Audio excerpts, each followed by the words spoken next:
wassalamu ala asyrafil anbiya'i wal mursalin Sayyidina Muhammad wa ala alihi washabihi ajmain, amma ba'du.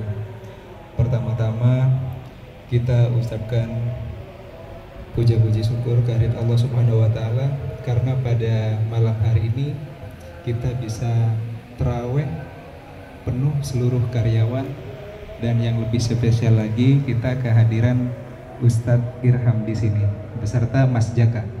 Betul. Alhamdulillah.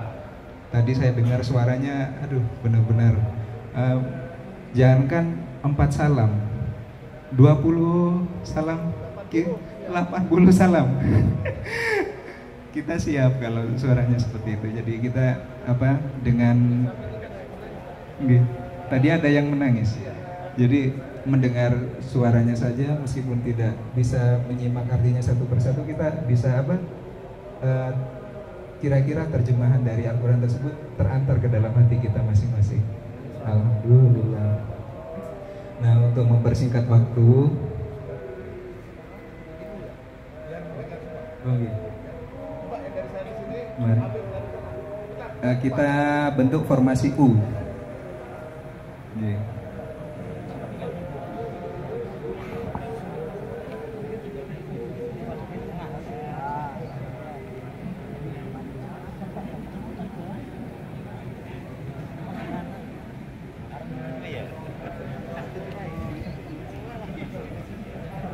Yang video mah bebas.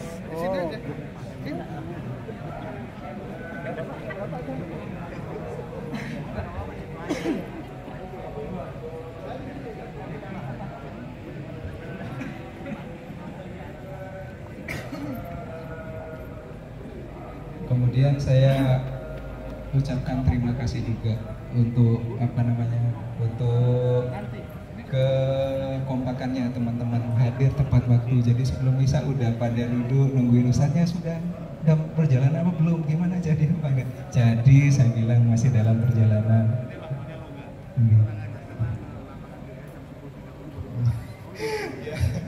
Tadi mohon maaf saya kasih bocoran sama Ustadz dari teman-teman kita ini ada pekerjaan malam dari KAI, karena terus terang ini Bapak Haji Sujaro dimintain bantuan sama KAI, minta tolong dikerjain banyak kerjaan. Tadi saya kasih waktu jam 9 karena saya sendiri dari tim catering. Jadi diberi kelonggaran nanti sampai jam setengah 10.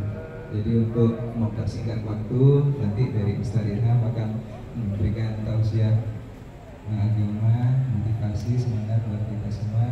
Dari saya, assalamualaikum warahmatullahi wabarakatuh. Waktu saya persilakan.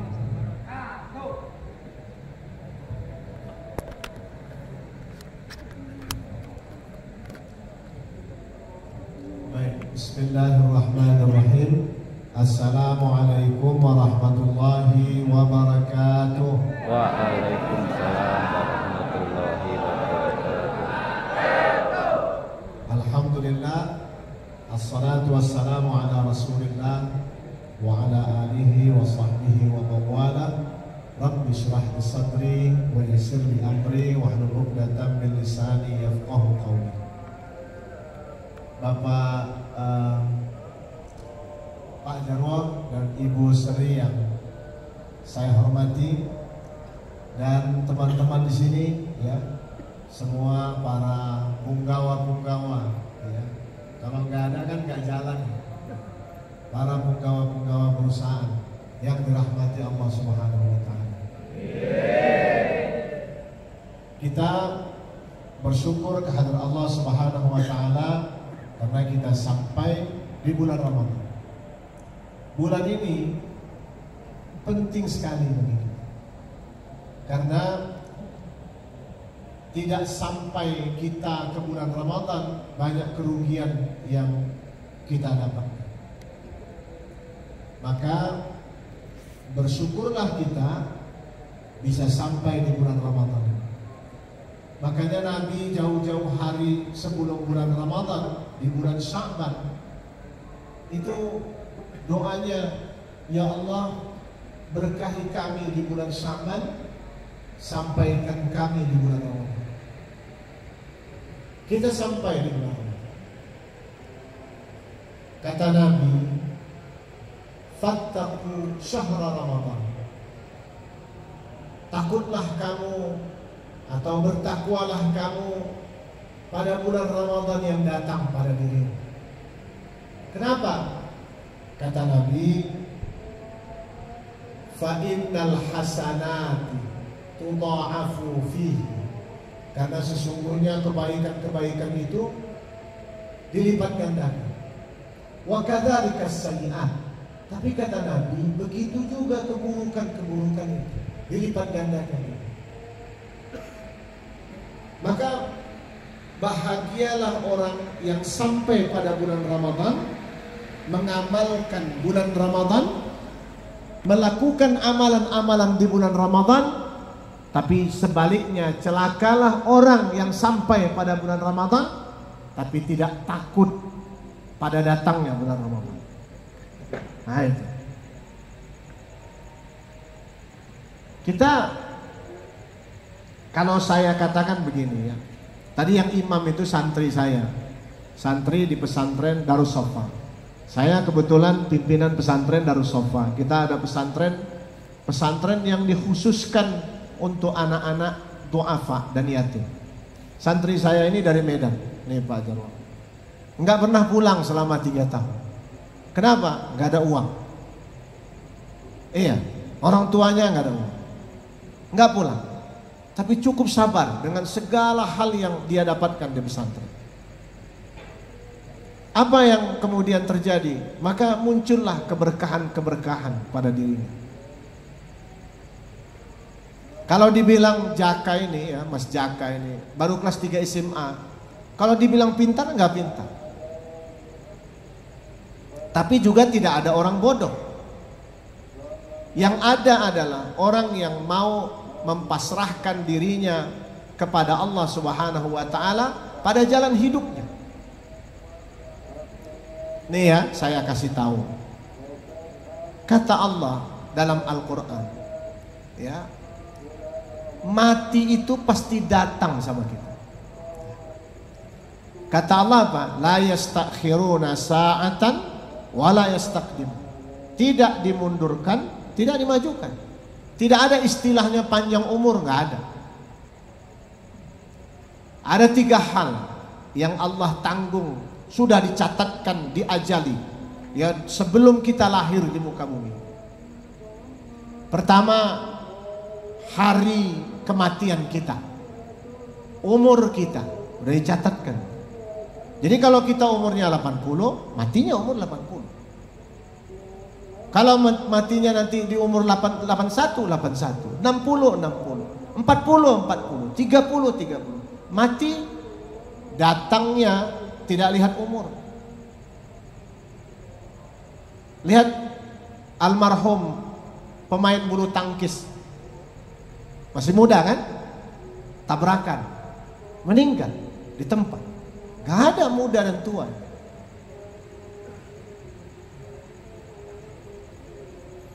Terus kemudian kalau begitu, kata Allah, mati itu katanya walaupun kita di tempat apapun pasti datang.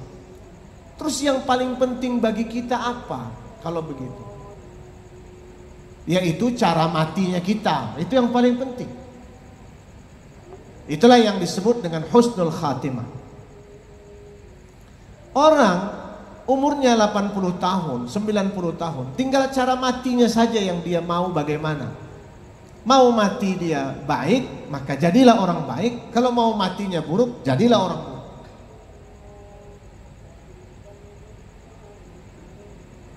Di dunia ini nggak ada orang sempurna, nggak ada.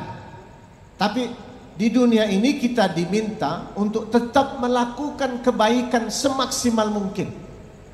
Makanya oleh para ulama dikatakan, orang yang tidak melakukan keburukan itu adalah sebenarnya orang yang sudah melakukan kebaikan. Kadang-kadang kita ini kan suka melakukan keburukan pada masalah-masalah kecil. Kadang-kadang kita suka melakukan hal-hal yang maksiat, padahal maksiat yang kecil, tapi dosanya tetap besar. Makanya yang dicari di dunia ini adalah wa ma khalaqtul jinna wal insa illa liya'budun. Aku tidak jadikan jin dan manusia kecuali untuk menghamba kepadaku, kata Allah. Bagaimana menghamba kepada Allah? Ikuti aturan-aturannya. Kata para ulama, tidak akan gila seseorang mengikuti aturan-aturan syariat. Nggak gila, nggak mungkin. Tidak akan pecah kepalanya ketika dia mengikuti aturan-aturan syariat. Bahkan orang yang sebaliknya tidak mengikuti aturan-aturan syariat, itulah orang-orang yang celaka pada jalannya. Tadi saya katakan ada 3 hal diberikan pada kita, ditentukan ajali, umur tadi. Yang kedua, jodoh. Jodoh itu sudah diberikan. Bahkan kata Nabi, yang tidak menikah di dunia, kata Nabi, aku nikahkan nanti di akhirat. Kata Nabi begitu. Jadi jangan takut yang belum menikah, yang jomblo-jomblo nih, ya tetaplah cari pasangan. Nah, berusaha cari pasangan. Tapi kalau belum, nanti di akhirat Allah berikan itu. Kalau ada yang jomblo, ya nikahlah, cari. Ya.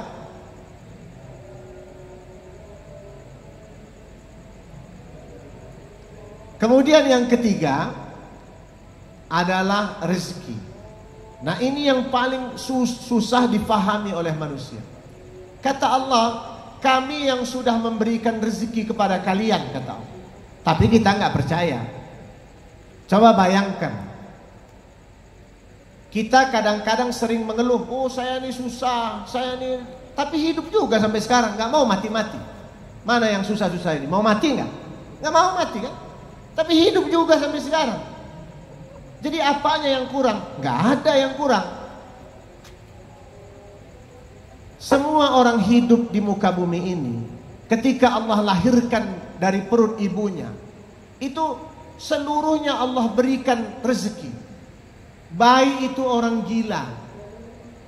Bahkan belajarlah dari orang gila.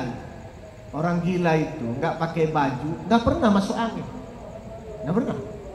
Coba ada orang gila jalan-jalan, nggak ada masuk angin. Kenapa? Nggak mengeluh. Makan nasi yang biasa, nggak sakit perut dia. Kenapa? Ikhlasnya luar biasa. Terus rambutnya nggak pernah disampo itu, tetap lebat itu, bagus rambutnya. Kenapa? Ikhlas. Maka belajar dari orang gila. Kadang-kadang orang waras itu lebih gila daripada orang gila. Orang waras, hati-hati. Ya, jangan-jangan kita orang gila begitu. Karena kita suka mengeluh. Apa yang mau kita keluhkan? Ini ya, teman-teman ya. Saya ini pincang. Ini pincang. Kayak kiri saya kecil. Dari umur 6 tahun, saya sempat merasakan nikmatnya berlari. Tapi umur 6 tahun saya disuntik. Besoknya nggak bisa jalan. Karena demam panas, disuntik. Nggak boleh sebenarnya. Tiba-tiba kena kelumpuhan. Bukan kena polio, kelumpuhan karena demam panas disuntik. Akhirnya nggak bisa jalan. Lama-lama ayah saya macam-macam, almarhum itu diobati, dia malam-malam bisa jalan, bisa berdiri, nggak bisa jongkok. Akhirnya dilatih bisa jongkok. Ayah saya bilang satu hal lagi sama saya, nama saya Irham. Dia bilang, Ir,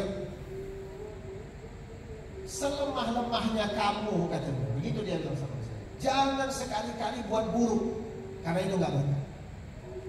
Dia bilang sama saya. Ayah saya itu pegawai negeri, kabak keuangan kantor wali kota Madya Medan. Kabak keuangan. Kalau mau curi uang gampang. Iya. Ayah saya naik Vespa aja, naik Vespa Sprint tahun 73. Saya pernah tanya sama dia karena saya kira ayah saya ini keterlaluan sama kami. Karena kami hidupnya miskin. Anaknya 6 orang. Dia bilang, saya pernah kecewa sama ayah saya pada waktu itu. Karena saya dia bonceng naik Vespa ke kantornya, semua orang salaman, tunduk salaman. Tapi yang salaman itu punya mobil. Saya tanya sama ayah saya, kenapa anak buah ayah itu punya motor? Motor itu kalau orang Medan bilang mobil. Kita kok cuma punya kereta, saya bilang. Orang Medan kaya-kaya. Cuci kereta. 2.500 satu cucian kereta. Bayangin, satu gerbong. Maksudnya kereta, motor ya. Itu ayah saya bilang gini, itu semua pencuri itu, nggak berkah itu. Hidupnya lihat, benar. Ayah saya hidup umurnya sampai 83 tahun, otaknya waras, bagus. Saya tanya, ya ayah kawan-kawan ayah mana semuanya? Udah mati gitu. Ada yang di kursi roda. Kenapa? Karena curi. Hidup mengeluh terus. Jadi ayah saya ajarkan sama saya, kau jangan mengeluh. Pincang kau, jangan mengeluh. Selemah-lemah kau, jangan minta-minta. Saya belajar di Mesir dulu, nggak punya uang. Saya kuliah ke Medan, pergi saya ke Jogja. Di Jogja saya ketemu kiai saya, hafal Quran di sana. Kata kiai saya, Irham, kamu ke Mesir lah. Saya bilang, Ustaz saya nggak punya uang. Ayah saya udah kirim surat tahun 91, 92. Kirim surat sama saya, kalau kau ke Mesir, aku nggak tanggung jawab. Karena nggak ada uang. Kata kiai saya, berangkat, Irham lah. Nih saya kasih uang. Ayah saya nangis. Sampai saya di Mesir, saya telepon. Ayah saya masukkan telepon ke rumahnya. Waktu dulu kan telepon tuh barang mewah, walaupun telepon rumah itu Pak. Telepon. Ibu saya nggak bisa bicara. Angkat telepon, nangis. Satu ditanya sama saya. Orang Medan, pertanyaannya yang pertama satu ini. Selera makan enggak? Katanya itu orang ini. Kata saya bilang, mak kalau makan di sini enak. Oh bagus Pak. Aku udah nangis lama gitu. Jadi kita manusia ini diciptakan sempurna, punya mata, punya otak, punya tangan kuat. Saya di pesantren, lari menendang bola nggak bisa. Bolanya lewat, saya tendang nggak bisa. Tapi ada guru saya bilang, Irham, olahraga itu pasti kamu bisa, tapi jangan main bola. Cari olahraga yang lain. Akhirnya saya main tenis meja. Nah, kalau ada yang pintar-pintar tenis meja, lawan saya. Tanding tidak boleh. Artinya tidak ada manusia yang tidak lolos dari kesulitan, kecuali dia mengeluh tentang kesulitannya. Tidak ada manusia yang kekurangan kecuali dia mengeluh pada kekurangan itu. Nggak ada itu. Saya nggak percaya sampai saat ini ada orang yang tidak punya kekurangan, mengeluh itu. Itu artinya orang ini kecil, lebih gila daripada orang gila, lebih buta daripada orang buta. Orang buta nggak pernah ketabrak mobil. Coba, pernah ada di koran, ada orang buta, nggak ada yang ketabrak mobil tuh naik motor, tabrak mobil, punya mata. Orang buta nggak ada ketabrak. Nggak pernah kita dengar di koran-koran tuh ada orang buta ketabrak mobil. Kan? Ini yang punya motor ketabrak mobil, wah. Apalagi kalau ibu-ibu, sennya kanan, dua kiri, nggak ada. Artinya potensi-potensi yang kita dapat gunakan untuk mendapatkan rezeki. Dan rezeki itu tidak mungkin bisa berpindah kepada orang lain. Dan istilah rezeki itu kemudian berbeda dari satu ke satu orang lain. Sebenarnya bagi Allah tidak ada perbedaan. Hanya mata manusia yang membuat perbedaan. Apa buktinya? Buktinya ini. Lihat. Makan nggak seberapa, perutnya buncit juga. Nah, berarti kan rezekinya bagus. Ada yang punya uang banyak nggak bisa makan. Artinya kita tidak pernah rezeki kita berkekurangan. Sebenarnya tidak ada. Hanya keluhan pikiran kita karena melihat orang lain.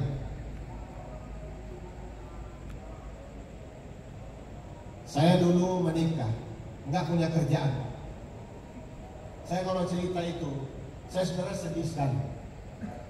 Saya balik dari Mesir itu sudah S2, tapi saya nggak mau ceramah. Karena bagi saya kalau ceramah itu dikasih orang uang, nggak mau saya. Saya bisnis, jual baju, jual jam. Jam saya beli di Senen, saya jual. Baju saya beli di Tanah Abang, saya jual. Mukena saya jual. Jilbab saya jual. Ada teman-teman saya jualin. Kau belilah, ngapain ke Tanah Abang, saya bilang. Belum lagi ongkosnya, capeknya, saya udah beli. Top, Bu Sri ya. Jadi apa saya jual, apa saja. Istri saya nggak pernah ngeluh. Ini kalau ada istri bapak yang ngeluh, bilang jangan ngeluh. Tapi jangan juga lah bapaknya ada duit dipegang sendiri, kasih istri. Jadi ada duit dipegang-pegang, istri nggak dikasih, kasih. Kata Nabi, bersedekah kepada istri, bersedekah kepada anak, itu membuka peluang rezeki dan lebih baik daripada kita bersedekah kepada yang lain. Bayangin. Jangan tepuk tangan ya. Jadi sedekah sama istri, jangan pelit, jangan mengeluh.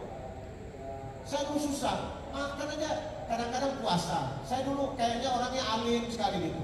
Hari ini tanya, saya puasa, iya puasa. Padahal gak ada makanan di rumah. Iya.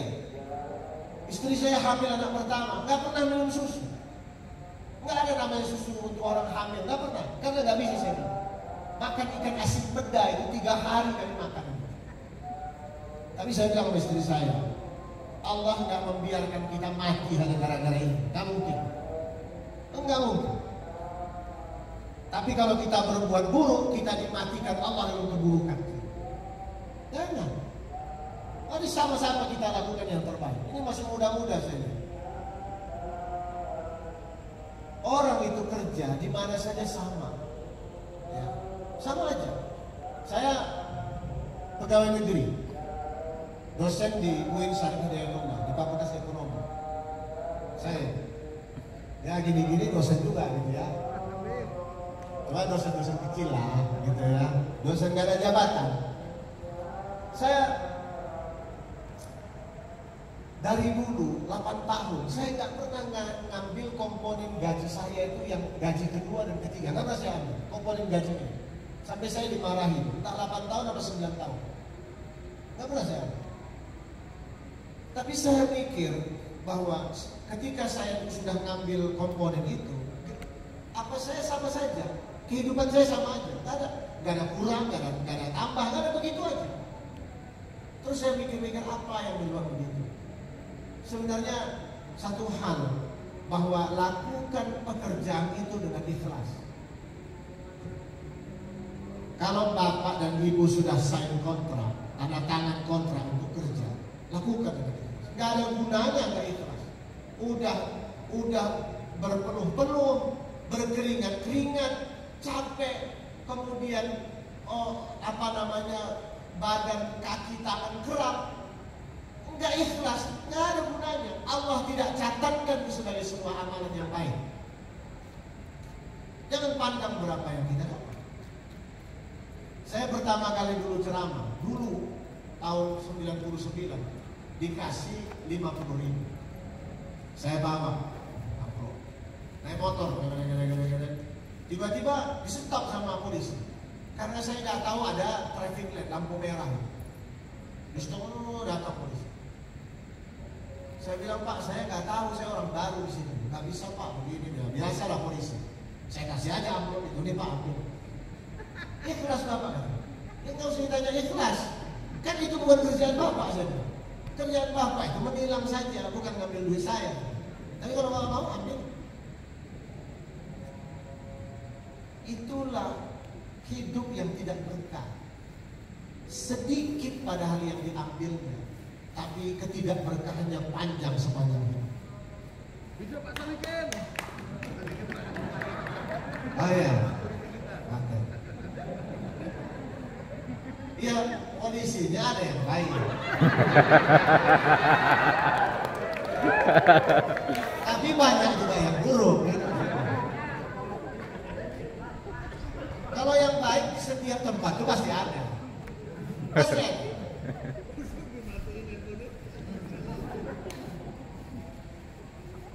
saya ditangkap polisi. Ada juga polisi nangkap saya di jalan tol. Pak, ini yang pelannya udah enggak ini. Iya, saya bilang saya mau ganti plat ke Bekasi. Nggak bisa Pak, katanya. Bapak ini digeret nih ke Polda. Saya telepon kakor lantas, kakor lantas teman saya pikir. Langsung pucat dia tuh. Ini mana orang kita bawa mobil mau diperiksa di Bekasi sana, mau diapain? Tapi begitu, banyak tidak berkah dalam hidup hanya gara-gara kecil saja. Maka kalau kita kerja, yang pertama syaratnya adalah ikhlas. Niatkan keluar dari rumah, ya, untuk ibadah kerja itu, bukan mencari duit, bukan ibadah. Karena gajinya pasti datang, karena kita sudah tanda tangan kontrak. Masalahnya ikhlas tidak, karena ikhlas itulah yang membuat rezeki atau gaji kita menjadi berkah bagi diri kita. Banyak orang gak paham sebenarnya. Oh, saya kok digaji sekian? Buktinya hidup sampai sekarang. Buktinya bisa punya istri, bisa punya anak, anaknya bisa sekolah. Buktinya bisa. Terus ngapain ngeluh? Ngeluh itu karena melihat orang lain. Oh, mau beli rumah lah, mau beli motor, HP-nya mau iPhone, dia gak bisa. HP-nya apa saja yang penting ngomong. Halo, bunyi.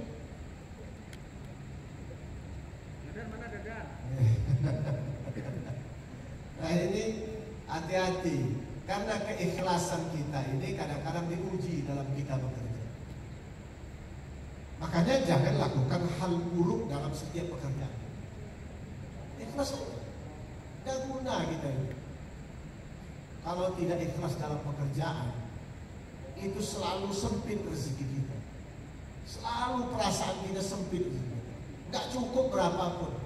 Saya lihat ada orang-orang yang jualan di pinggir jalan. Terus saya tanya, Pak, pendapatannya berapa? Ya 1 juta sebulan. Bapak hidup juga, Gak ada ya. Kalau kita pikir ini 1 juta itu mau beli apa? Itu kita yang mikir. Tapi dia hidup terus. Kenapa? Ketika Allah melahirkan seseorang di muka bumi ini, dia jamin rezekinya. Gak mungkin.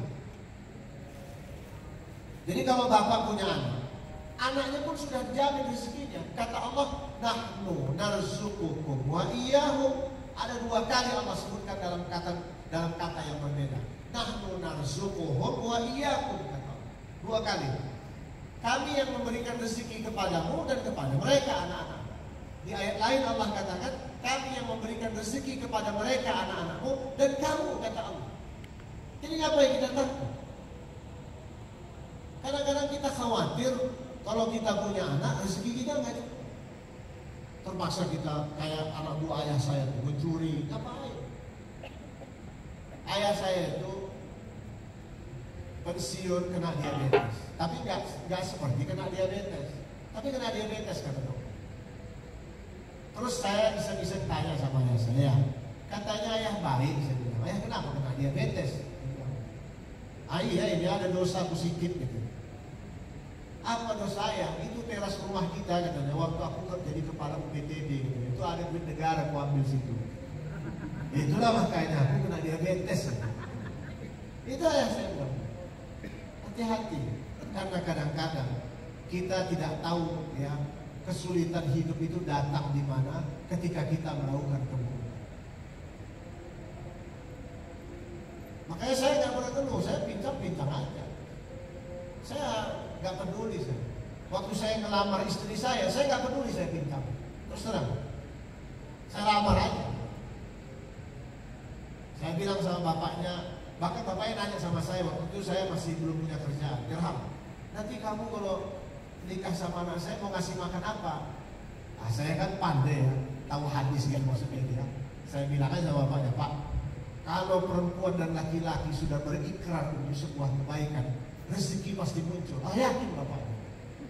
Kalau begitu nikahilah anak saya, tidak apa-apa.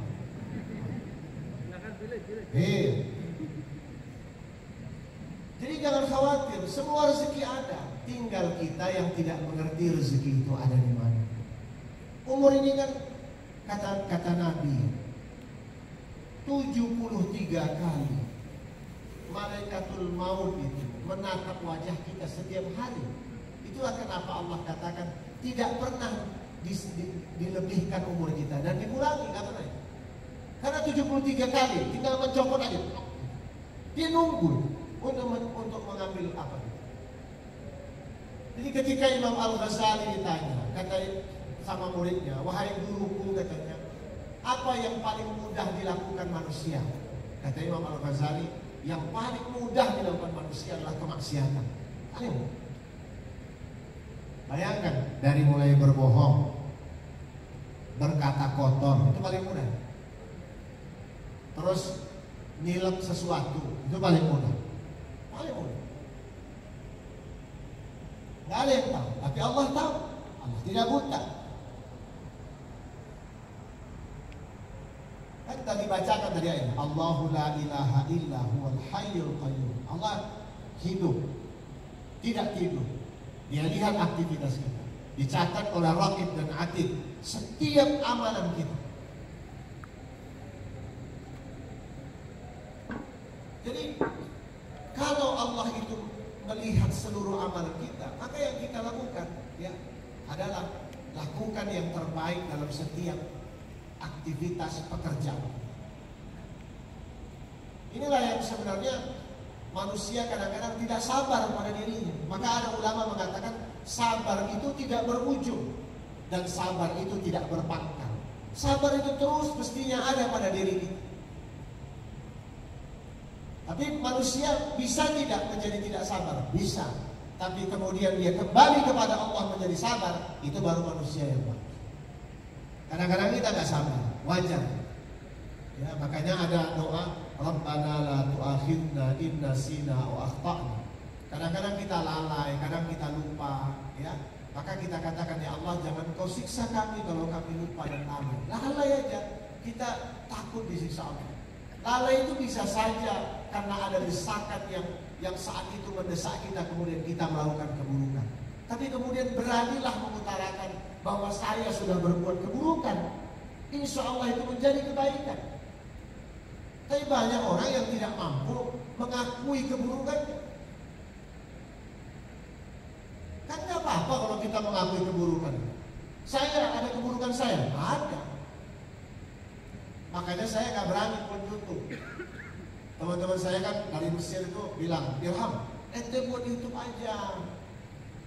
Coba ngajar di YouTube tuh, bagus. Saya bilang, nggak mau. Kenapa? Nanti teman-teman di Kairo, saya kan dulu kalau di Kairo suka main gaple, main kartu. Iya. Sampai kalau musim panas saya main kartu. Tidur tuh sampai pagi baru tidur. Ada semua Allahu Akbar, baru kita sholat berjamaah, tidur saya main kartu tuh dari setelah Isya sampai subuh. Makanya waktu saya pindah di Bekasi sebelum saya ke Bogor, ada pos ronda, itu kerjanya main catur, main kartu. Tapi jam 2 bubar tidur, subuh nggak ada di masjid. Saya datangin itu. Saya bilang lawan saya lah main kartu, saya bilang saya pandai main kartu ini. Tapi kita main kartu sampai adzan subuh, nggak berani. Kalau gitu bubar aja. Bukan laki-laki namanya nih. Laki-laki itu kalau main kartu begini sampai subuh. Itu caranya. Jadi dapat keberkahannya, dapat keberkahan berteman, tapi juga dapat sholat subuh berjamaah. Ini sholat subuhnya payah, gimana rezekinya mau datang? Bapak ya, kalau jalan-jalan di Kalibata, saya pernah berapa kali Kalibata? Orang China banyak. Jalan-jalan di sana. Itu sebelum subuh udah olahraga mereka. Makanya rezekinya bagus. Kita umat Islam dibangunkan subuh, Allahu Akbar, gak mau bangun. Nantilah, malas. Makanya kenapa kita sering gagal di bulan Ramadan ini? Karena bulan Ramadan ini kita salah dalam menempatkan apa amalan. Bayangkan kita buka puasa kayak orang balas dendam. Sedap nih. Ada cendol, ada apa namanya, bubur, ada kolak, semua ada. Semua dibeliin, semua lapar. Makanya waktu terawih, ini imamnya lama banget. Udah macam-macam, udah suaranya jelek lagi. Semua diungkit dalam hati. Kenapa? Karena gagal puasa kita. Kan Nabi itu, kalau saya tanya, takjil itu artinya apa? Apa takjil itu? Ayo apa takjil itu? Apa namanya? Iya, takjil itu sebenarnya bukan makan kecil, tapi menyegerakan berbuka. Berbuka puasa itu nggak boleh ditunda, makruh hukumnya. Allahu Akbar, minum. Bila perlu cari azan yang paling cepat. Nah, ini. Kalau sahur itu memang diakhirkan. Bila perlu cari azan yang paling terakhir. Sahur terus. Jadi kadang-kadang kita ini takjil itu makan kecil, padahal bukan makan kecil, ya makanlah gitu. Jadi makan dulu kurma, itu sunnah Nabi.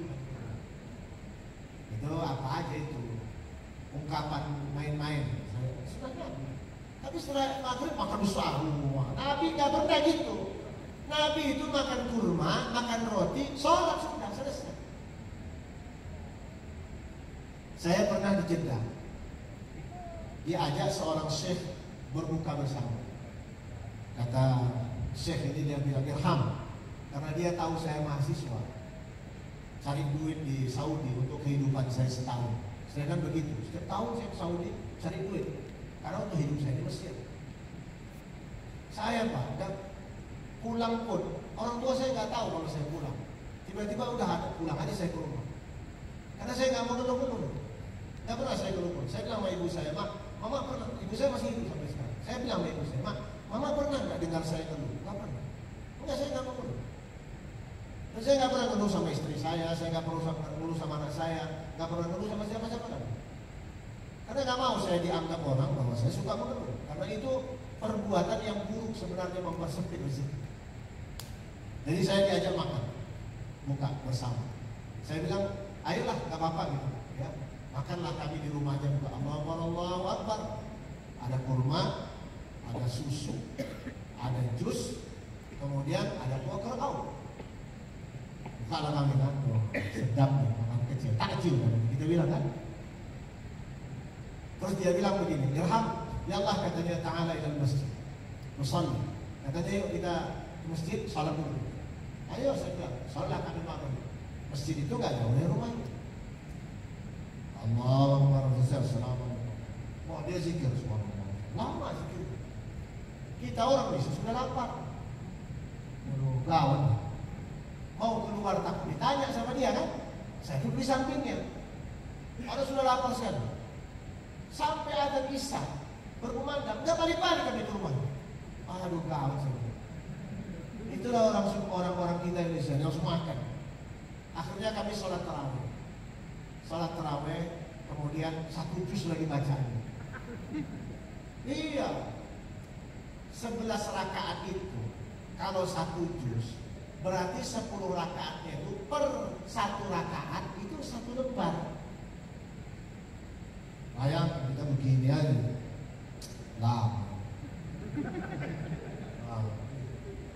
Saya pernah di Mesir, baru sampai. Tuan rumah saya itu mantan jenderal. Saya nyewa rumah dia, flatnya saya sewa. Jadi dia tinggal di atas, di lantai 4, saya tinggal di lantai 3. Saya awal Ramadan itu tanya sama dia, Baba, saya bilang, Fen nusalli al-yawm. Di awal Ramadan, saya bilang, ini di mana kita sholat, ini puasa pertama saya. Oh, ikut saya. Ikutlah. Sampailah di masjid di rumah ibu, orang jenggotnya panjang-panjang segini. Mereka sholatnya gak taunya 1 juz, bacaannya pelan-pelan, 4 rakaat, setiap 4 rakaat duduk santai dulu makan kurma, setiap 4 rakaat.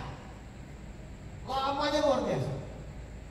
Akhirnya saya bilang setelah sholat sama apa saya yang punya rumah, saya bilang, Baba, bukur anak urus ais ini. Saya bilang, saya nggak mau besok sini.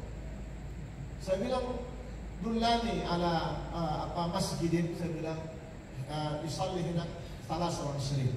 Coba carikan saya, tunjukkan saya masjid di mana bisa sholat lebih 3 rakaat. Katanya di sana, namanya Masjid Fatimah Sama. Oh, besok saya datang. Sama juga 1 juz 23 rakaat. Bayangkan aja. 1 juz juga ada. Saya bilang di mana-mana kejebak. Jadi kita orang Indonesia ini kalah selalu dalam berpuasa. Makanya sama Syekh tadi, Setelah tarawih baru kita makan besar. Saya tanya, kenapa kita makan setelah tarawih? Iya, biar kalau sholat kita nggak mengeluh. Benar. Ternyata kalau perut kita kenyang, setannya banyak, jinnya nafsu kita besar. Makanya kita kemudian aduh susah sholat. Dibisikkan. Kalau saya dulu jadi imam di Bekasi dibisikkan, Ustaz ayatnya pendek-pendek aja.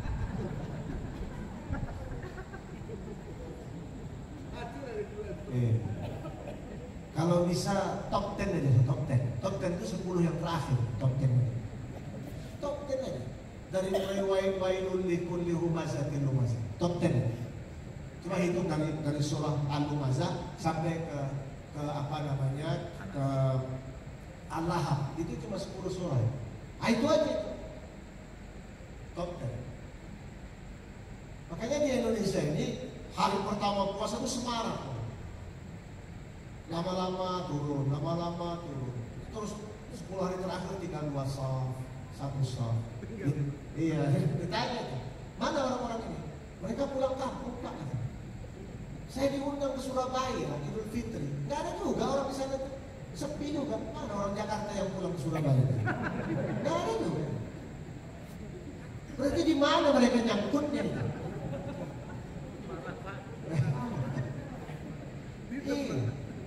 Nyangkutnya di mana saja. Jadi sebenarnya kita sering gagal di bulan Ramadan ini, makanya tidak dapat berkahnya. Yang paling utama tadi suka mengeluh, haus, lapar. Terus kalau makanan nggak dapat yang banyak ngeluh. Tapi nggak apa-apa. Bahkan lebih sehat kalau makannya tidak banyak. Saya tadi ini diundang oleh dokter perkumpulan dokter penyakit kanker. Udah lama sebenarnya jadwal itu. Di Hotel Borobudur, kan enak makanannya. Namanya di Hotel Borobudur, kan sedap. Tapi ya nggak usah dimakan banyak-banyak lah. Udah makan aja apa adanya. Langsung saya kemarin. Kenapa? Karena kata Nabi, puasa itu menyehatkan kita, memberikan banyak keberkahan sama kita. Makanya kenapa di akhir Ramadan, kalau kita mengakhiri Ramadan ini, kemudian kita kembali menggapai kemenangan, bersih kembali. Maka jangan lakukan keburukan-keburukan. Jangan. Kalau kita mencuri misalnya atau korupsi, kita nggak merugikan orang lain sebenarnya, tapi kita merugikan diri kita. Itu kata Allah dalam Al-Quran, bukan kata saya. Orang yang berbuat zalim, kata Allah, dia menzalimi dirinya. Kata Allah, zalamtum anfusakum, zalamu anfusahum. Itu Allah berikan kepada orang Yahudi pada waktu itu. Diceritakan kepada Nabi Muhammad tentang orang-orang Yahudi yang suka mengusir saudaranya. Kata Allah, mereka telah berbuat zalim terhadap diri mereka sendiri. Enggak, bukan orang lain. Rezeki sesuatu yang dicuri itu pasti datang lagi. Rezeki sesuatu yang dikorupsi itu pasti datang lagi. Tapi orang yang melakukan korupsi, ya, tidak akan pernah baik hidupnya. Makanya jangan salahkan anak kita kalau nakal. Ustaz, anak saya nakal. Dulu kok gimana kerjanya? Iya dulu ya gimana lah Ustaz. Susah saya dulu. Terus gimana? Curi lah sedikit. Mencuri sedikit. Nggak kaya kalau curi sedikit. Makanya orang Cina bilang, Pak Ilham, kalau Pak Ilham mau minjam di bank, jangan 1 miliar. Jadi berapa? 10 miliar. Setelah itu gimana? Kalau di apa? Disetujui, bawa lari aja ke luar negeri. Gitu. Nah itu baru paten. Curi cuma 500.000, 300.000, jadi dikit-dikit aja. Dosanya besar. Iya, kaya juga enggak. Jangan. Ya. Ini kan kita kalau bekerja ini begitu. Kalau saya suka curi waktu misalnya. Itu nggak boleh juga. Saya ngajar di UIN ya, itu Senin dan Selasa. Saya nggak mau datangnya saya ke sana tuh 6:30 udah sampai. Karena jam 7 saya udah ngajar. 6:30 saya udah sampai. Udah tahu tuh mahasiswa saya. Oh itu kendaraannya Pak Ilham. Udah tahu. Karena kita nggak mau curi waktu. Karena saya makan dari gaji itu, digaji oleh negara. Saya tanda tangan kontrak. Kalau tanda kontrak, saya patuhi kontrak itu. Senin dan Selasa saya ngajar, kecuali saya sakit. Saya ngajar, saya datang. Gak apa-apa itu, gak ada apa-apa. Kalau gaji pegawai negeri berapa? Gak seberapa. Gaji saya itu 4.465.000 gitu. Iya, saya bilang bukan. Jadi saya segitu. Pegawai negeri. Namanya aja dosen. Oh, paten nih. Pakai jas. Kita sih orang ini jas itu. Tuh namanya.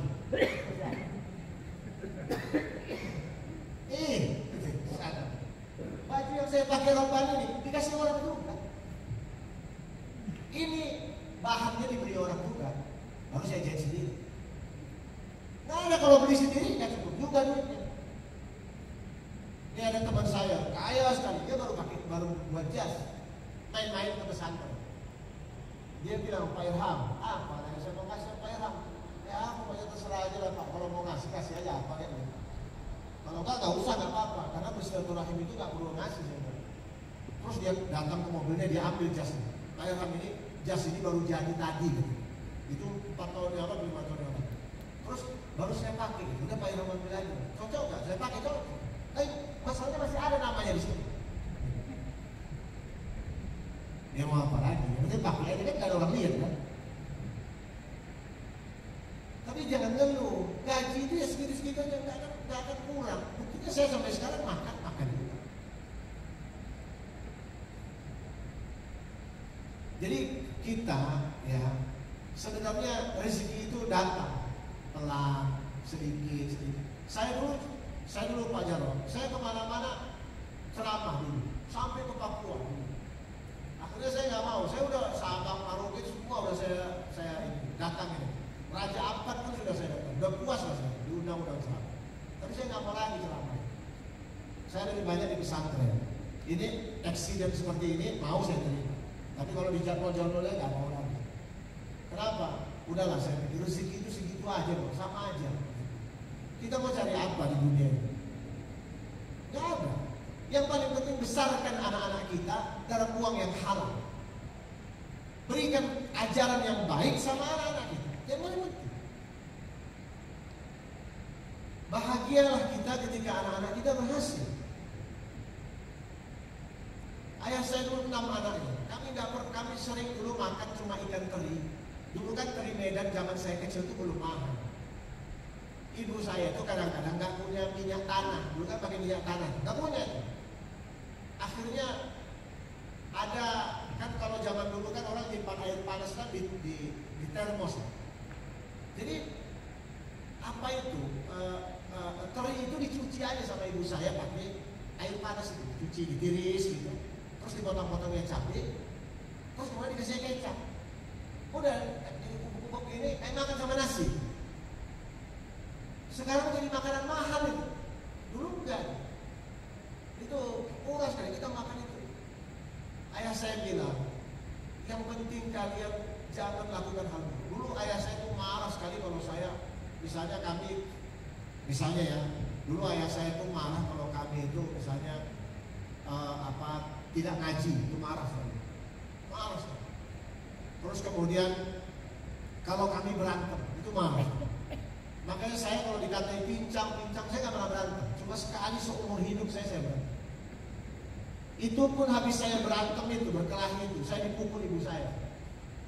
Saya bilang sama ibu saya, kan mak, dia ngejek saya bilang pincang. Gimana nggak saya pukul? Kata ayah saya, Irham, berkelahi itu benar atau salah? Tetap salah. Ingat kisahnya Nabi Musa. Nabi Musa ditamparnya ada seseorang mati. Padahal dia menampar orang itu karena berbuat keburukan. Tetap salah Nabi Musa itu. Walaupun dia benar. Tapi caranya itu ditampar sampai mati. Salah. Kata saya jangan. Gak boleh benar. Karena itu bawa keburukan. Jadi hidup kita ini Pak, mari sama-sama kita lakukan yang terbaik. Ya. Karena kata Imam Ghazali tadi, apa yang paling sulit katanya? Jadi kalau kita tadi kan yang paling mudah, yang paling sulit apa kata murid? Kata gurunya yang paling sulit itu adalah mendekatkan diri kepada Allah. Ini kayak kita Ramadan. Karena Ramadan ini sholat tarawih susah. Nanti pulang capek sholat tarawih, males.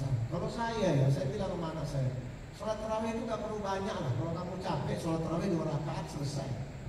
Witirnya berapa rakaat? 1 rakaat aja gak apa-apa. Udah. Tapi jangan tiap malam gitu. Itu namanya pemalas namanya. Ya kan kadang-kadang kita capek, sholat tarawih. Nah, jangan beralaskan sama ini, sama aduh saya kerja saya banyak. Sholat tarawih 2 rakaat aja, gak apa-apa. Kadang-kadang kita nggak mau itu. Sama dengan orang beralaskan begini. Kita makan dulu, baru sholat. Nanti kita nggak khusyuk kalau misalnya kita nggak makan. Enggak lah, ya sholat dulu. Kenapa mesti makan dulu?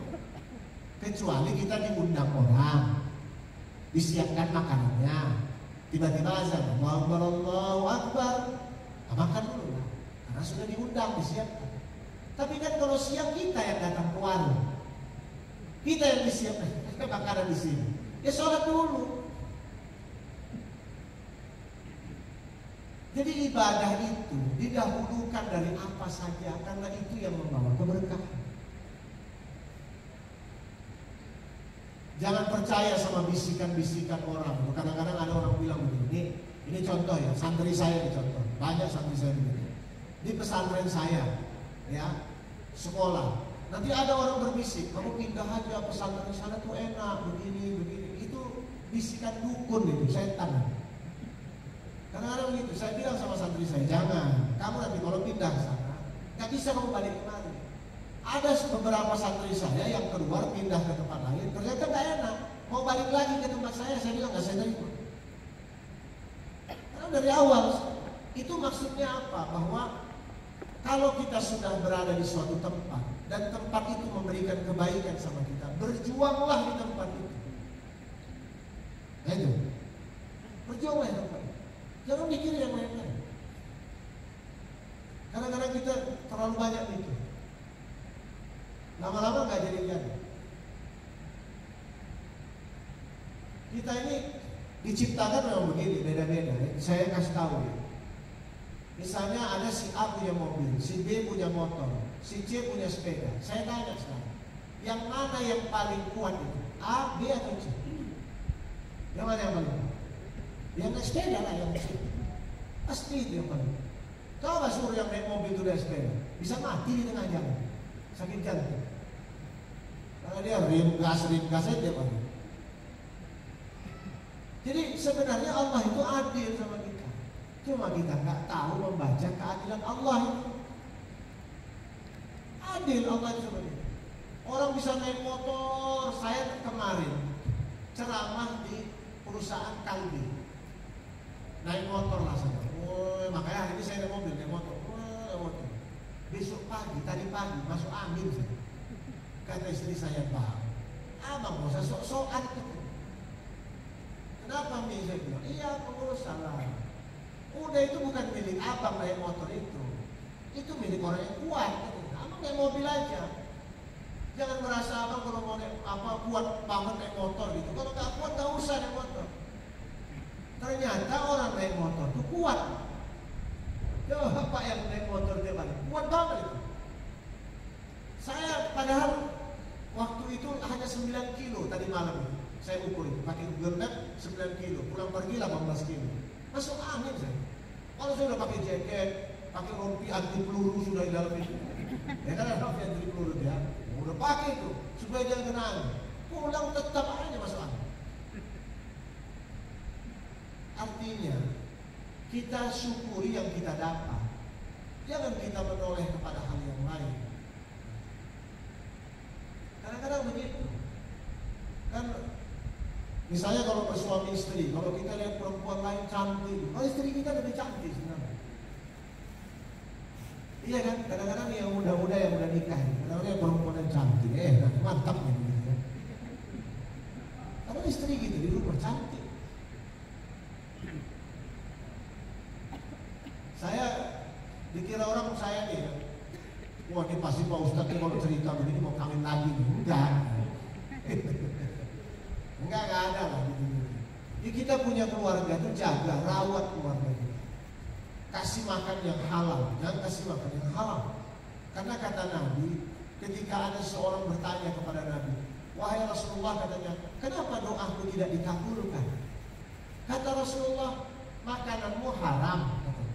Pakaianmu haram, katanya. Kerjamu haram, katanya. Bagaimana doamu mau dijawab?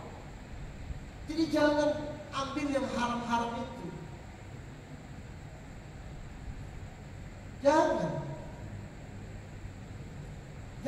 kita pakai kita haram, kerjaan kita yang semestinya halal jadi haram, makanan kita makanan haram, jangan. Yakin ya, gak ada orang itu mati kelaparan, enggak. Ada di Indonesia yang mati kelaparan, enggak. Orang mau mati kelaparan ada, dia maunya begitu, ada. Gak mau makan-makan gara-gara dicerai suaminya, matilah kelaparan. Gak mau makan apa dunia, ngapain? Putus cinta, lompat dari atas gedung, bodoh itu. Begitu banyaknya perempuan, masa putus cinta? Cari, begitu banyak laki-laki, masa kemudian putus cinta, apa mau bunuh diri? Jangan. Itu namanya kebodohan. Jadi kita, ya, saya mohon maaf ya, cerita-cerita ini semua berdasarkan dalil-dalil dalam Al-Quran dan Sunnah. Jadi ketika Allah katakan fayuwaffihim ujurahum, kata Allah, orang mati itu sudah diberikan seluruh apa yang ada pada dirinya yang Allah janjikan kepada, sudah diberikan. Maka kita ini lagi dalam proses pemberian. Kemarin saya katakan begini, ada orang yang ditakdirkan kaya, ada. Tapi dia nggak sabar, kemudian dia mencuri supaya jadi kaya. Kaya juga, tapi kayanya mencuri. Coba kalau nggak mencuri, tetap kaya. Ada orang yang begitu. Makanya jangan mencuri kalau ingin kaya. Kalau ditakdirkan kaya, ya kaya. Kalau kita nggak kaya, nggak apa-apa juga. Kita hidup tetap di dunia ini. Jangan iri dengan orang lain. Jangan iri, karena kata Allah itu bahwa penyakit yang paling buruk di dalam diri kita itulah penyakit hasad, dengki, iri sama orang. Apa kata Nabi? Iyyakum wal hasad, kata Nabi. Jauhi iri dengki itu, kata Nabi. Kenapa? Fa innal hasada ya'kulul hasanati. Kata Nabi, sesungguhnya katanya, ya, hasad, iri dengki itu memakan kebaikan kita, diri kita dimakannya. Kama ta'kulun narul hataba, sebagaimana api memakan kayu bakar. Jadi jangan iri, nggak perlu kita iri sama orang lain. Karena memang kita diciptakan berbeda-beda. Ada orang wajahnya ganteng. Saya punya teman begini, wajahnya ganteng, tapi nggak nikah sampai umur 37 tahun. Saya bilang, kok kenapa nggak nikah? Nggak ada yang mau sama Tuhan. Masa orang seganteng kau? Saya bilang 10 kali lipat dari aku gini. Saya bilang, kenapa kau belum nikah? Aku jelek-jelek itu udah nikah. Nggak ada yang mau. Ternyata minder, karena kerjaannya di tengah hutan di Kalimantan, ngerawat pohon sawit. Karena orangnya ganteng. Saya bilang, kau mau nikah nggak? Mau kamu? Nanti gue kenalkan sama perempuan di Jakarta. Tapi kau kerja sama dia, bantu dia nanti. Dia orang udah kerja, oke. Supaya perempuannya mau, saya agak berbohong sama perempuan. Saya bilang, kamu mau nggak ada laki-laki? Kalau baik sekali. Itu kalau itu nggak mau. Orangnya baik banget, udah ganteng, baik sekali. Kalau itu saya tanggung. Iya Ustaz, iya. Apa kerjanya Ustaz? Dia kerja di Kalimantan. Tapi nanti kalau apa dia tinggalkanlah kerjanya, dia ke Jakarta. Apa kerjanya Ustaz? Saya bilang manajer pemupukan pohon kelapa sawit. Karena nggak ada itu jabatan itu. Jadi dia ditinggalkan. Terus kemudian datang ke Jakarta, saya undang teman saya ini. ketemu sama perempuan itu alhamdulillah, kemudian menikah, bahagia sampai sekarang. Hidup sederhana, nggak apa-apa. Hidup mereka punya anak, terus kemudian istrinya, dia bantuin istrinya berjualan, kerja, ya bagus. Alhamdulillah, hidup baik. Makanya kita kalau jadi manusia, ya jangan iri. Iri itu adalah pangkal daripada keserakahan. Lihat orang lain, kita mau juga serakah. Makanya saya nggak pernah iri lihat orang lari. Saya pincang, saya nggak bisa lari. Kadang-kadang teman saya ngejek saya. Ada teman saya di Medan, udah lama nggak ketemu, jadi tukang ojek di Bekasi. Saya dikasih tahu sama ibunya, Ham, kau cari itu. Dia tukang ojek. Namanya siapa bu di sana? Ucok panggilannya. Saya datang, saya lihat ke bos. Cok sini kau cok. Saya ada mobil. Siapa lagi? Saya bilang kau taruh motor kau di situ. Pakai mobil ini. Walaupun mobil ini jelek, aneh lah. Saya pakai mobil Afifi, jelek. Baru dia siapa kau katanya? Aku Irham. Siapa Irham? Nggak tahu. Udah lah ayo mas. Makan dulu, makan. Setelah makan dia baru ingat, oh kau Irham.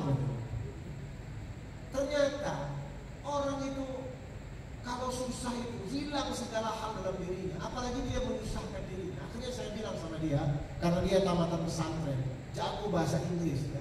Tamatan pesantren dari Madura, Parinduri Madura, Parinduan Madura. Itu bahasa Inggris jago. Saya ingat sekali dia pidato bahasa Inggris di waktu di Medan kami sama-sama. Saya bilang, kau mau ngajar anakku enggak? Ngapain kau jadi tukang ojek? Ajarin anakku aja bahasa Inggris. Dia bilang oke lah kamu, tapi dia nggak sholat. Saya bilang kau sholat, aduh aku malas.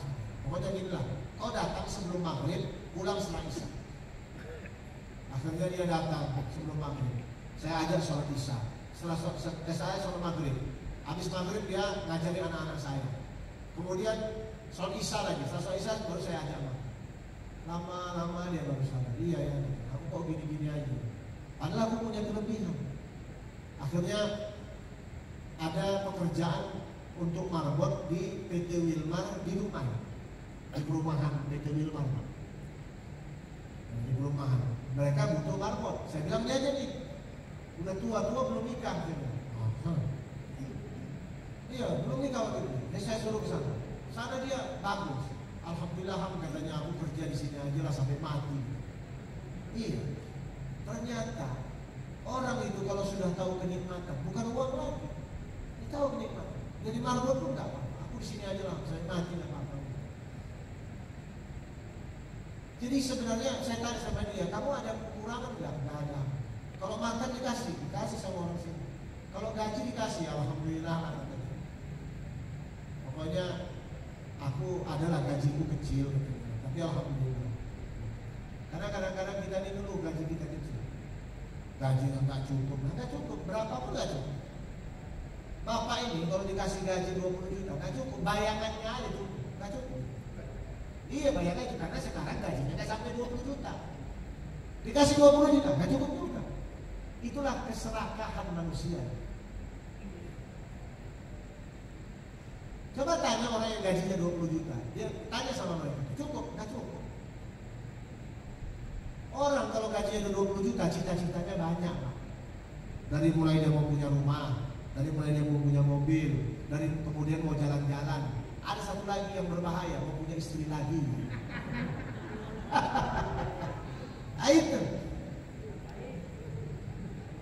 Itu banyak orang begitu. Padahal gaji nggak cukup juga, karena nggak cukup memang 20 juta. Kalau mau jalan-jalan, mau nggak cukup, pasti nggak cukup. Padahal kan banyak cara. Ya di rumah bisa masak, yang istri saya tuh gitu. Kalau pulang saya dimasakkan makanan, kue gitu, dia suka. Jadi saya nggak kemana-mana. Saya di rumah aja. Kalau udah di rumah saya tuh ngapain beli kue, dia nggak enak kue ini. Ngapain makan apa sop? Saya sop ini aja. Kalau di sana ketemu sop janda, di sini udah ada istri, ngapain sop janda? Ya, udah mahal. Kita jandanya mana? Janda ternyata bukan janda. Ternyata janda itu Jawa Sunda gitu ya. Ya, jadi mudah-mudahan ya saya mohon maaf dengan segala ungkapan saya. Saya ini orang Medan, jadi ngomongnya memang begini. Saya abang kelasnya, kakak kelasnya UAS. UAS itu kalau sama saya bang. Karena dulu di pesantren adik kelas saya. Ya UAS, karena seringkali kami main ketemu. Ya. Dia manggil saya abang. Orang banyak tanya, bang, Ustadz kenapa UAS manggil Ustadz abang? Wah itu lebih bagus. Kalau dia manggil saya Ustadz, saya bilang berarti sama kan dia sama-sama Ustadz. Tapi kalau dia manggil saya abang, oh berarti saya lebih senior dari dia, begitu. Nah, itu pun paten kalau dipanggil abang. Makanya saya lebih suka dipanggil abang aja kalau dipanggil Ustadz. Ngapain? Panggil Ustadz, biasa, banyak Ustadz. Tapi kalau dipanggil abang, jarang. Orang Medan begitu. Saya datang dari Medan Pak. Di sini dulu dari awal tahun 98 susah. Sekarang pun nggak senang juga. Tapi jangan diingat bahwa itu suatu penderitaan. Jalani terus. Saya ya, bapak ini pengen tahu. Saya ini baru punya uang lah kira-kira gitu ya. Itu umur 35 tahun. Iya, baru punya uang. Waduh, enak nih. Jual itu tahu, jual kacang. Saya jual kacang kecil-kecil begini, saya bungkus, saya jual di pesantren-pesantren. Nah itu saya baru dapat uang. Wah istri saya nangis baru dapat uang. Iya, saya umur 35 tahun, baru ada uang. Baru kemudian saya diterima pegawai. Ya sabar, hidup ini memang begitu. Nggak ada hidup itu yang langsung. Tanya banyak orang hidupnya dulu gimana. Mungkin dari awal juga susah, pahit. Nggak ada orang itu. Cuma lihat sekarang aja enak lah bapak punya pabrik katanya. Itu jangan dilihat sekarang, dulu gimana. Ya. Makanya semua mesti berjuang. Jangan ada serakah dalam diri. Jangan ada iri dan dengki dalam diri. Jangan mengeluh dengan keadaan. Teruslah ikhlas dalam bekerja. Jadikan kerjaan kita ini sebagai ibadah. Pasti Allah turunkan rezeki yang baik. Baik, saya kira itu saja ya. Karena sudah setengah 10, jam 2, 1 dan 2.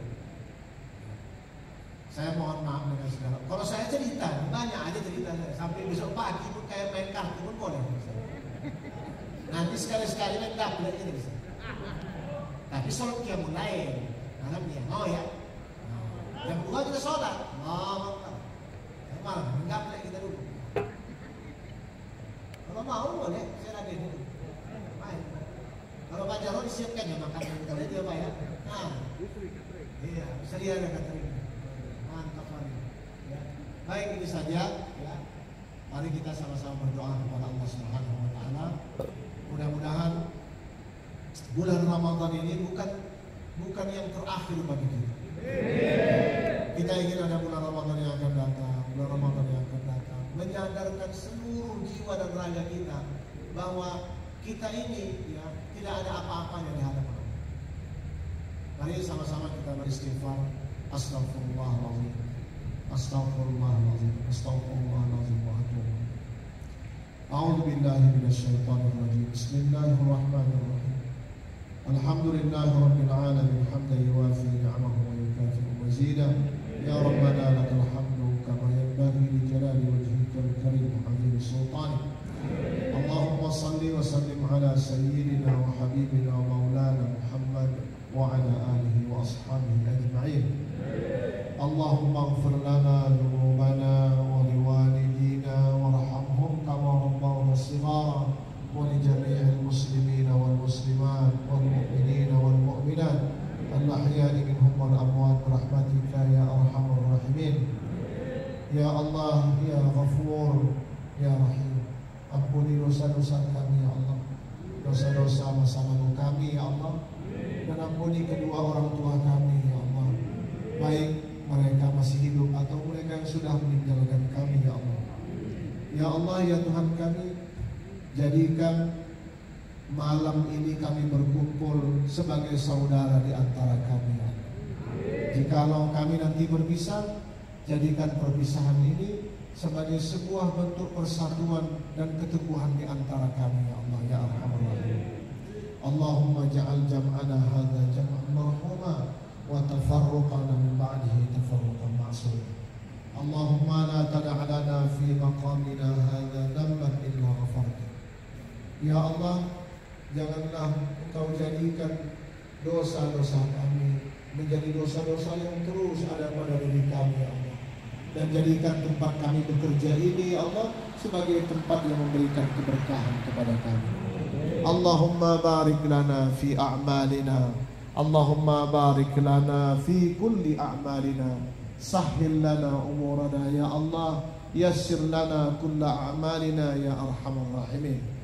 Allahumma la tada' lana fi maqamina hadha dhanban illa ghafarta, wa la daynan illa qadayta, wa la mayyitan illa rahimta, wa la hajatan min hawaijid dunya illa qadaytaha wa yassartaha ya arhamar rahimin. Allahumma aslih lana dinana alladhi huwa ismatu amrina, wa aslih lana dunyana allati fiha ma'ashuna, wa aslih lana akhiratana allati ilayha ma'aduna, waj'al al-hayata ziyadatan lana fi kulli khair, waj'al al-mauta rahatan lana min kulli syarr. Rabbana taqabbal minna innaka antas sami'ul alim, wa tub 'alaina innaka antat tawwabur rahim. Rabbana atina fid dunya hasanah wa fil akhirati hasanah wa qina 'adzaban nar. Wa sallallahu ala Muhammad wa ala alihi wa sahbihi wa sallam. Walhamdulillahi rabbil alamin. Akhirul kalam, saya mohon maaf dengan segala ungkapan saya. Mudah-mudahan ini bermanfaat bagi kita semua.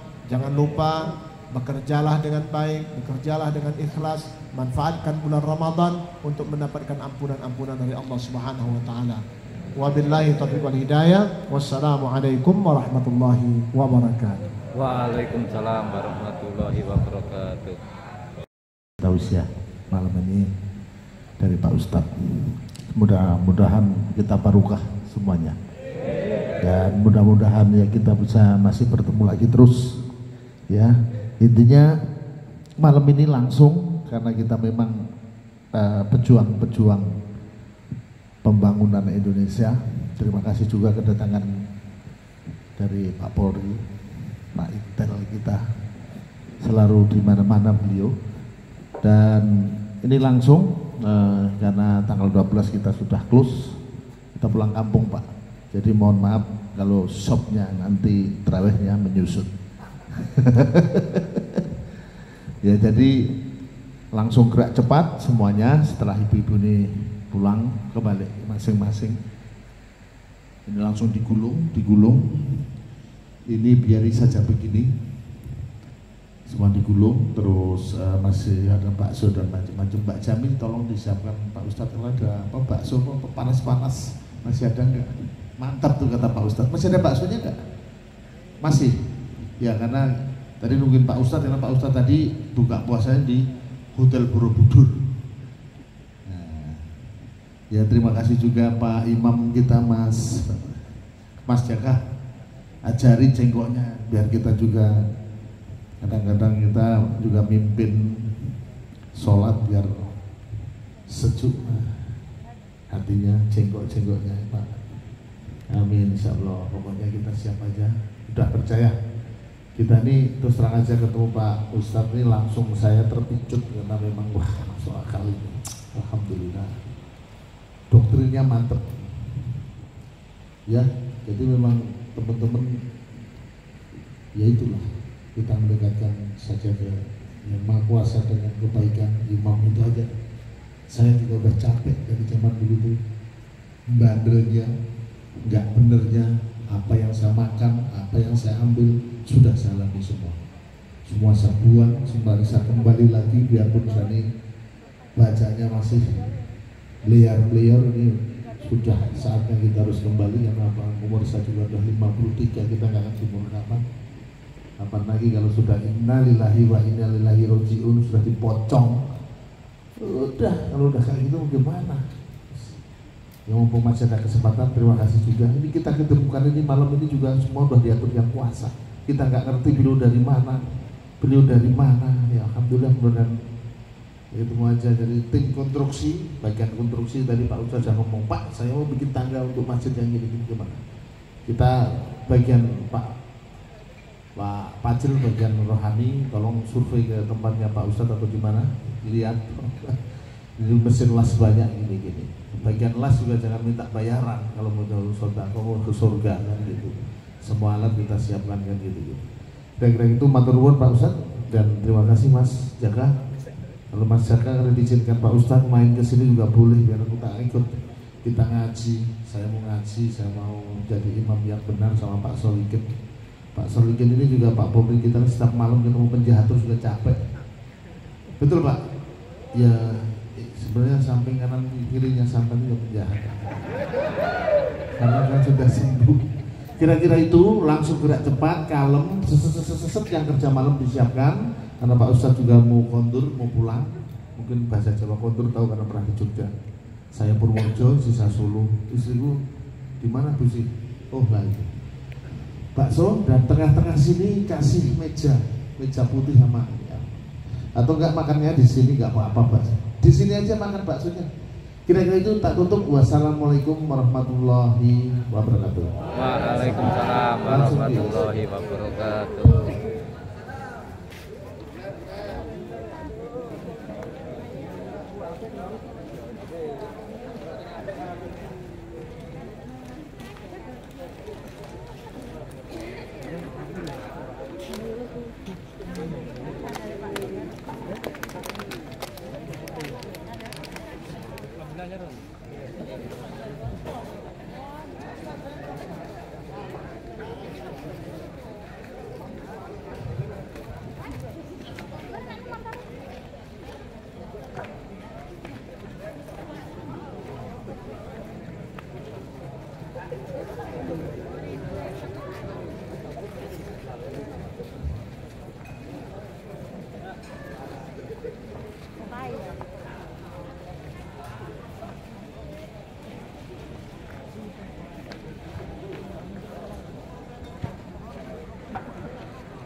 Astaghfirullah Rabbal baraya, astaghfirullah minal khataya, Rabbi zidani ilman nafi'a wa wafiqani amalan salihah.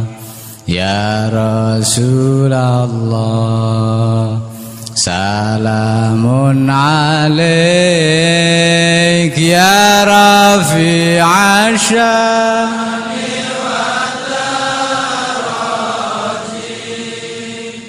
عطفة يا جيرة العالم يا أهيل الجود والكرم يا أهيل الجود والكرم ngawiti ingsun nglarasi iran kelawan muji